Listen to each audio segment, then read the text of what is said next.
시간을 뚫고 이 땅 가운데 오셨네. 우리 없는 하늘 원치 않아 우리 삶에 오셨네. 자신의 편안 버리고 우리에게 평안 주셨네. 가장 낮은 자의 모습으로 우리 삶에 오셨네.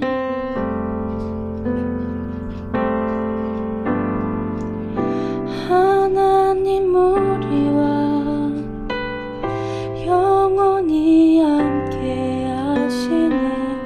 꿈없는 우리에게 그 나라 보여주시네. 연약한 자들의 친구가 되어주시고 힘없는 우리의 인생을 위로하시네.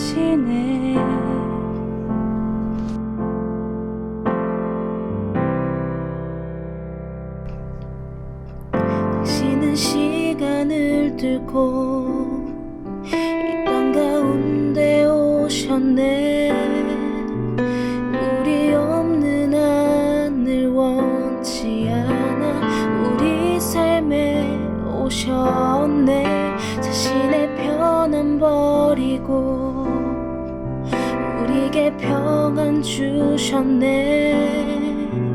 가장 낮은 자의 모습으로 우리 삶에 오셨네.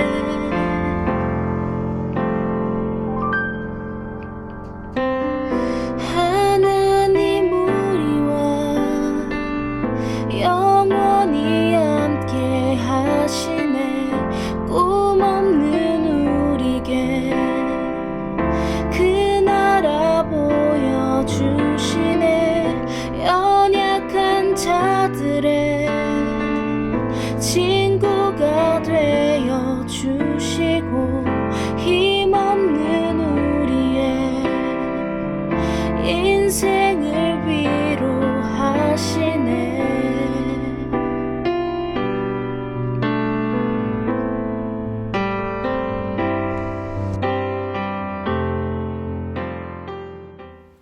할렐루야. 내가 정직한 자들의 모임과 회중 가운데에서 전심으로 여호와께 감사하리로다. 여호와께서 행하시는 일들이 크시오니 이를 즐거워하는 자들이 다 기리는도다. 아멘. 사도신경으로 우리의 신앙을 고백하겠습니다. 나는 전능하신 아버지 하나님, 천지의 창조주를 믿습니다. 나는 그의 유일하신 아들, 우리 주 예수 그리스도를 믿습니다.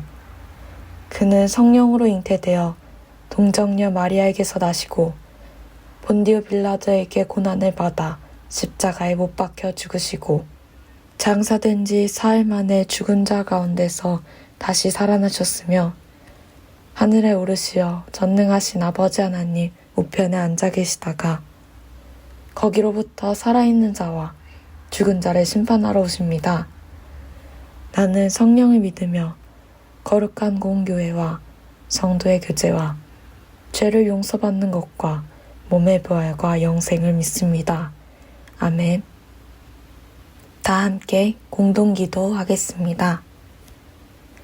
오늘도 우리 안에 살아 역사하시는 하나님, 우리의 모든 것을 주관해 주심을 감사합니다. 항상 우리의 삶을 보살펴 주시고 한없는 은혜를 허락하심을 감사합니다. 하나님의 사랑하심에도 불구하고 우리는 크신 하나님의 사랑을 잊고 나의 앞에 놓인 어려움을 인간의 힘으로 해결하려 합니다. 어리석음을 용서하여 주옵소서. 하나님의 뜻을 구하고 지혜를 구하고 하나님의 이끄심대로 나아가도록 하옵소서. 갑자기 추워진 날씨에도 모두의 건강 지켜주시고 모든 발걸음을 항상 안전하게 지켜주옵소서. 예배를 시작하는 시간입니다. 성령님이 함께 하셔서 온 마음 다해 이 시간 주님께 예배드릴 수 있도록 하시고 우리의 마음속에 하나님의 말씀이 자리 잡아 한 주를 살아가는 힘 되도록 하옵소서. 사랑이 많으신 예수님의 이름으로 기도합니다. 아멘. 오늘 하나님께서 우리에게 주시는 말씀 다니엘 6장 25에서 28절입니다. 한 목소리로 읽겠습니다. 이에 다리오 왕이 온 땅에 있는 모든 백성과 나라들과 언어가 다른 모든 사람들에게 조서를 내려 이르되 원하건대 너희에게 큰 평강이 있을지어다. 내가 이제 조서를 내리노라. 내 나라 관할 아래에 있는 사람들은 다 다니엘의 하나님 앞에서 떨며 두려워할지니 그는 살아계시는 하나님이시요 영원히 변하지 않으실 이시며 그의 나라는 멸망하지 아니할 것이요 그의 권세는 무궁할 것이며 그는 구원도 하시며 건져내기도 하시며 하늘에서든지 땅에서든지 이적과 기사를 행하는 이로써 다니엘을 구원하여 사자의 입에서 벗어나게 하셨음이라 하였더라. 이 다니엘이 다리오 왕의 시대와 바사 사람 고레스 왕의 시대에 형통하였더라. 아멘.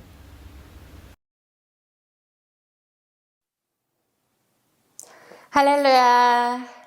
예수님으로부터 오는 은혜와 평강이 우리 청소년 공동체 친구들에게 임하기를 소망합니다. 지난주에 이어 다니엘에 대한 말씀 함께 나누도록 하겠습니다. 바벨론은 총 유다를 3차례 침공하여 멸망시켰는데요. 다니엘은 바벨론의 첫 번째 침략 때 포로로 끌려온 사람이었습니다. 그가 막 끌려왔을 때 바벨론은 느부갓네살 왕이 통치하고 있었습니다. 느부갓네살의 지난 시간 말씀처럼 다니엘을 선발해 왕궁에서 키웠던 것입니다. 느부갓네살은 다니엘을 통해 여호와 하나님을 만났고요. 하나님을 지극히 높으신 분으로 고백하기도 합니다. 하지만 그도 사람인지라 때가 되어 죽고 벨사살이라는 사람이 바벨론을 통치하게 되었습니다. 그는 느부갓네살과는 조금 달랐습니다. 그는 예루살렘 성전에서 하나님께 제사할 때 쓰던 은과 금으로 만든 그릇으로 잔치를 열었고 그 자리에서 우상을 숭배했던 사람입니다. 그는 하나님 앞에 그런 교만을 떨었으니 하나님으로부터 심판을 받아 죽게 됩니다. 그때쯤 바벨론은 바사의 고레스에 의해 정복당하게 됩니다. 그리고 고레스는 다리오라는 사람을 바벨론으로 보내 통치하게 합니다. 이렇게 해서 다니엘은 바벨론에서 3번째 왕과 함께하게 되었습니다. 다리오는 왕이 되고 자신과 함께 바벨론을 통치할 신하들을 세웠습니다. 고관 120명을 세워서 전국을 다스리게 했고 그 위에는 총리를 3명 두었습니다. 그 총리 셋 중 하나는 다니엘이었습니다. 벨사살과 다르게 다리오는 느부갓네살과 함께 총리로 나라를 다스린 다니엘을 존중했던 것입니다. 다리오 왕은 사람 보는 눈이 아주 정확한 사람이었는데요. 3절 함께 보실까요? 다니엘의 마음이 민첩하여 총리들과 고관들 위에 뛰어남으로 왕이 그를 세워 전국을 다스리게 하고자 한지라. 아멘. 다리오의 기대대로 다니엘은 정말 나라를 잘 다스렸습니다. 본문은 그 이유를 다니엘의 마음이 민첩해서라고 이야기합니다. 이 민첩하다는 말은 히브리어로 야티르인데 비범한, 탁월한이라는 의미입니다. 그런데 다른 게 뛰어나서가 아니라 마음이 탁월하다고 합니다. 그건 무엇을 의미할까요? 하나님을 사랑하는 마음이 다른 사람들보다 뛰어났다는 것입니다. 다니엘은 철저히 하나님을 경외하는 사람이었죠.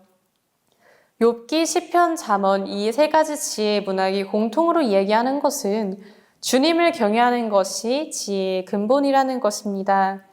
다니엘이 남들보다 지혜롭고 나라를 잘 다스릴 수 있었던 이유도 바로 여기에 있었습니다. 하나님께서 그에게 지혜를 허락하셨기 때문이죠. 그러나 어디 식민지 나라에서 온 사람이 정치에 탁월하고 왕의 총애를 받으니 다른 총리들과 고관들은 다니엘을 시기 질투했습니다. 그래서 다니엘을 공격하기 위해 정치적으로 흠이 있는지를 찾기 시작했죠. 그러나 그들은 다니엘을 공격할 만한 아무런 근거도 아무런 허물도 찾지 못했습니다. 다니엘은 본인이 맡은 일에 충성되어 아무런 실수나 잘못이 없었기 때문입니다. 그래서 그들은 허물을 만들어서 다니엘을 음해하려고 했습니다. 이들은 다니엘이 여호와 하나님을 믿는 사람이고 율법을 아주 소중히 여기는 사람인 것을 이용하기로 했습니다. 율법과 관련된 함정을 만들어서 빠뜨리기로 한 것이죠. 그래서 총리들과 국왕들은 다리오 왕에게 나아갑니다. 왕께 인사를 드리고 이들은 왕에게 한 법률을 세우고자 합니다. 그 내용은 금령을 내리는 것인데 이제부터 30일 동안 오직 왕 한 사람에게만 신에게 무엇인가를 구할 수 있게 하자는 것입니다. 왕을 제외한 사람은 이 기간에 신에게 기도를 하지 못하게 하자는 것이죠. 다리오 왕은 이 법령이 총리들과 고관들이 다니엘을 모함하기 위해 만든 금령임을 알지 못했습니다. 그저 이 기간 동안 온 나라에서 왕 한 사람만 신에게 나아가 무엇인가를 구한다면 신이 왕의 기도를 반드시 들어줄 거라 생각했습니다. 자신에게 좋은 일이라고 생각했죠. 그래서 총리 고관들이 부추기는 대로 다시는 고칠 수 없도록 도장까지 찍어버리고 맙니다. 다니엘을 음해하려는 무리는 신이 났습니다. 이제 다니엘이 여호와 하나님께 기도하기만 하면 사형에 처할 수 있었기 때문입니다. 다니엘도 총리였으니 그 조서에 왕의 도장이 찍힌 것은 알고 있었습니다. 그러나 10절을 보시면 다니엘이 이 사실을 알고도 하던 대로 하루 3번씩 무릎을 꿇고 기도했습니다. 다니엘은 하나님을 향한 마음이 민첩한 사람이니 고작 이런 조서가 두려워 기도를 그만둘 사람이 아니었던 것입니다. 지난 시간처럼 그는 뜻을 정했기 때문이죠. 다니엘이 하나님으로부터 총애받았던 이유는 이렇게 한결같이 하나님을 경외했기 때문입니다. 그의 뜻은, 그의 중심은 하나님께만 있었습니다. 믿음의 삶을 살아가는 것이야 언제나 복되고 기쁜 일입니다. 하지만 고난이 자신에게 닥칠 것을 알면서 하나님을 향해 신실함을 지키는 것은 참 어려운 일이죠. 다니엘을 싫어하는 사람들은 신이 나서 왕에게 달려갔습니다. 왕께서 금령의 도장을 찍으셨으니 이제부터 30일간 조서의 내용을 어기는 사람은 사자굴에 넣기로 하셨잖아요. 다리오 왕은 그건 확실하고 메대와 바사의 법에 따라 고칠 수 없는 규례가 맞다라고 대답합니다. 이들은 기회를 놓치지 않고 13절과 같이 이야기합니다. 그들이 왕 앞에 서서 말하여 이르되 왕이여 사로잡혀온 유다 자손 중에 다니엘이 왕과 왕의 도장이 찍힌 금령을 존중하지 아니하고 하루 3번씩 기도하나이다 하니. 이제는 왕의 총에도 다니엘을 구할 수 없음을 확인한 무리들은 기세등등합니다. 그래서 이들은 다니엘이 총리임에도 그를 총리라고 부르지 않습니다. 여전히 다니엘을 유다 자손 중에 다니엘이라고 부르며 포로 출신인 그를 하대하는 것이죠. 그리고는 왕에게 다니엘을 사자굴에 던져버려야 한다고 이야기했습니다. 왕은 이제서야 깨달았습니다. 어쩐지 총리들과 고관들이 뜬금없이 법령을 제정하자 그러더니만 음모를 깨달은 다리오 왕이 어떻게 반응했는지 14절의 말씀 함께 보겠습니다. 왕이 이 말을 듣고 그로 말미암아 심히 근심하여 다니엘을 구원하려고 마음을 쓰며 그를 건져내려고 힘을 다하다가 해가 질 때에 이르렀더라. 아멘.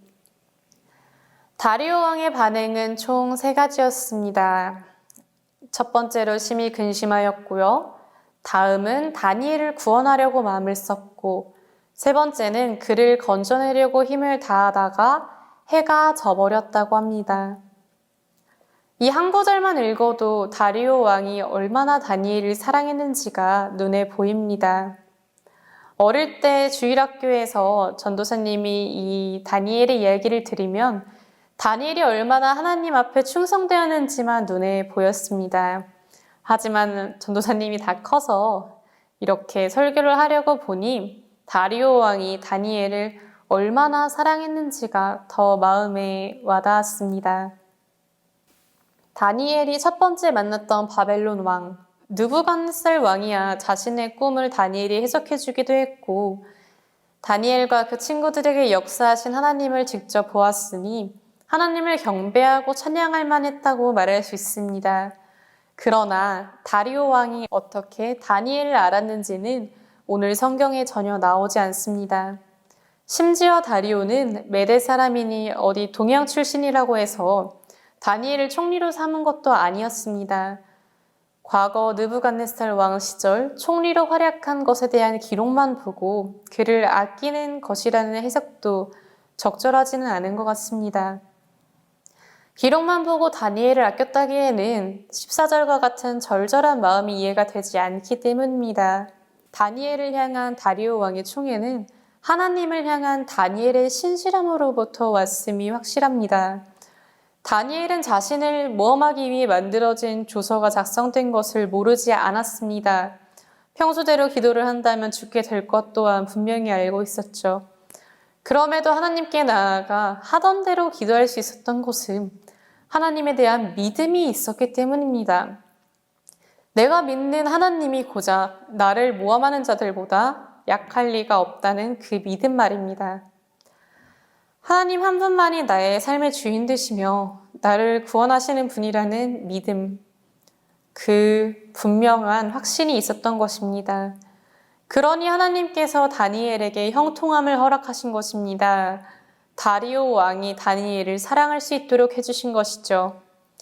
그는 해가 질 때까지 어떻게 하면 다니엘을 살릴 수 있을까 고민했다고 합니다.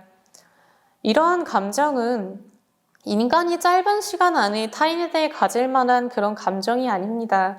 하나님께서 허락하신 것입니다.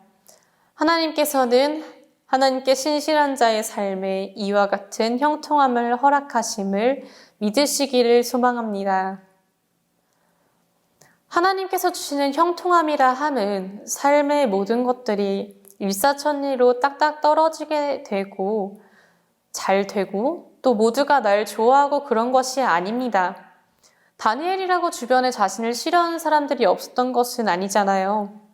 인간의 삶이다 보니 고단한 일도 있고 위기도 있겠으나 그것을 헤쳐나갈 수 있도록 지혜를 주시고 만남의 보복을 주시는 것이 하나님께서 우리에게 허락하시는 형통함입니다.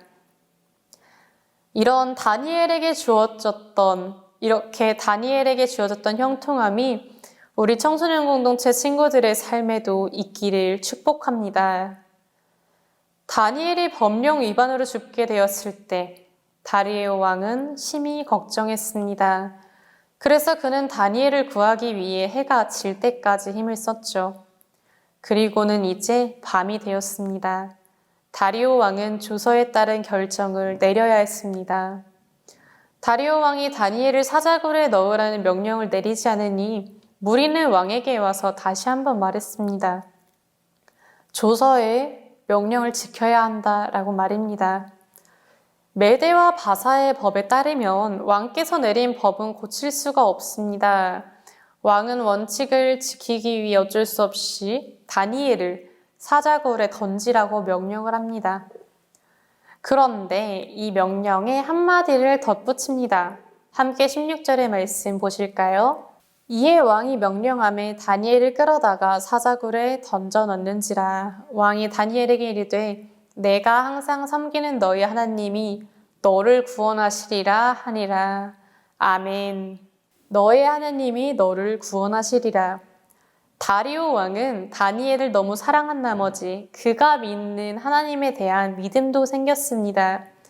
서로 진심으로 아끼고 사랑하는 관계를 통해 하나님에 대한 믿음이 전해지기도 합니다. 다리오 왕은 메대 사람이었음에도 다니엘을 통해 하나님에 대한 신뢰를 얻게 된 것이죠. 이것이 삶 속 관계를 통해 일어나는 전도이자 선교인 것입니다. 이와 같은 일이 구약성경의 다른 책에도 나와 있습니다. 바로 룻과 나오미의 관계입니다. 룻은 이방 여인이며 모압에서 유대인 남편과 결혼을 했어도 이스라엘 하나님에 대한 믿음을 가지고 있지는 않았던 그런 여인이었습니다.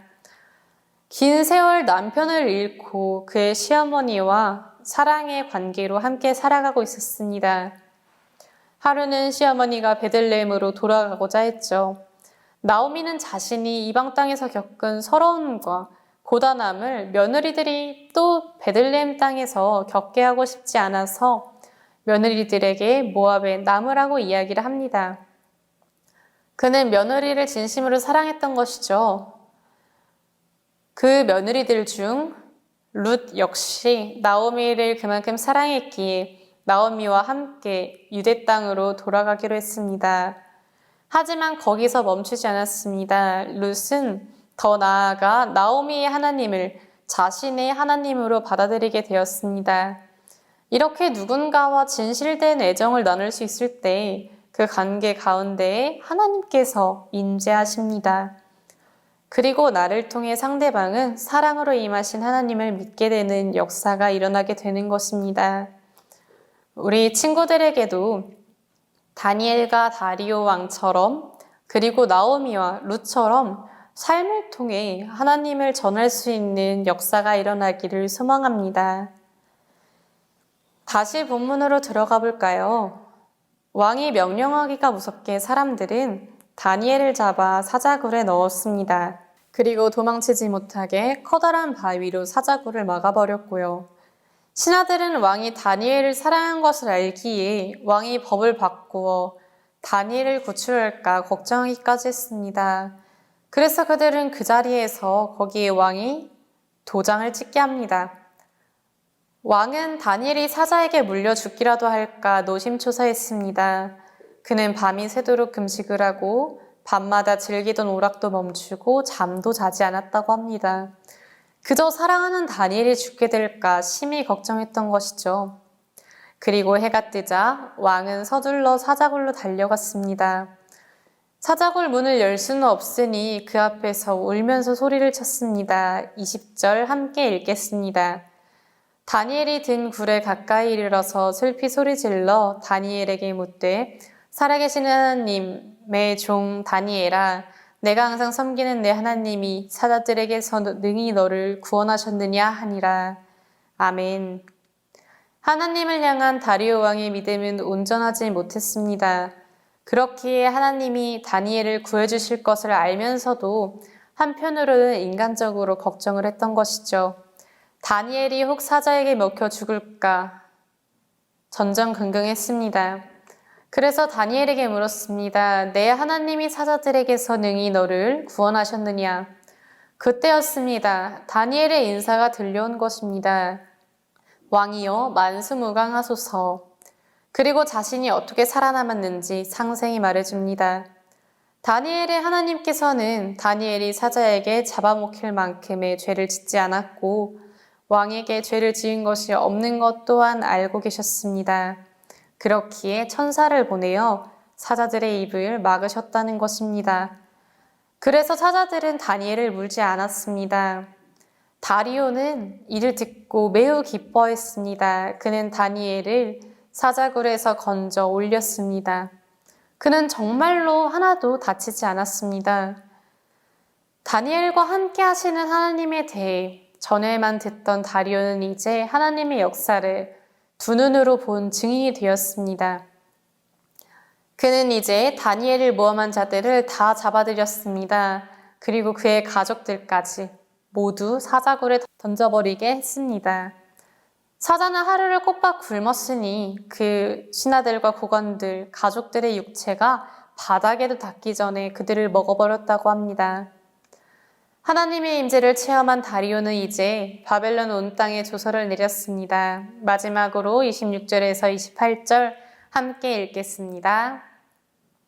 내가 이제 조서를 내리노라. 내 나라 관할 아래에 있는 사람들은 다 다니엘의 하나님 앞에서 떨며 두려워할지니 그는 살아계신 하나님이시요 영원히 변하지 않으실 이시며 그의 나라는 멸망하지 아니할 것이요 그의 권세는 무궁할 것이며 그는 구원도 하시며 건져내기도 하시며 하늘에서든지 땅에서든지 이적과 기사를 행하시는 이로써 다니엘을 구원하여 사자의 입에서 벗어나게 하셨음이라 하였더라.